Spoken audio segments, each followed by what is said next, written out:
ফেসবুকের কিছু কিছু বন্ধু লিখছেন যে অর্জুন নয় কর্ণই বীর। কিন্তু বন্ধু, আপনাদেরকে বুঝতে হবে যে কর্ণ বিশাল প্রতিভার অধিকারী। তিনি বীর হতে পারতেন যদি তিনি দুর্যোধনের সাথে বন্ধুত্ব না করতেন। দুর্যোধনের কর্ণকে বন্ধু করার পিছনে কোনো মহৎ উদ্দেশ্য, কোনো রাষ্ট্রকল্যাণ বা কোনো জনকল্যাণ এসব ছিলই না। তিনি কেবল অর্জুনকে বধ করার জন্য এবং এই বিশাল সাম্রাজ্য পঞ্চপাণ্ডবকে বঞ্চিত করে একাই ভোগ করতে চেয়েছিলেন।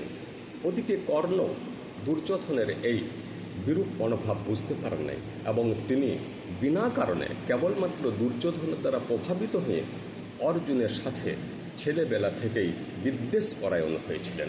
এখানেই কর্ণের মস্ত বড় ভুল এবং তিনি বীর হতে পারলেন না। এত প্রতিভা থাকা সত্ত্বেও। নমস্কার।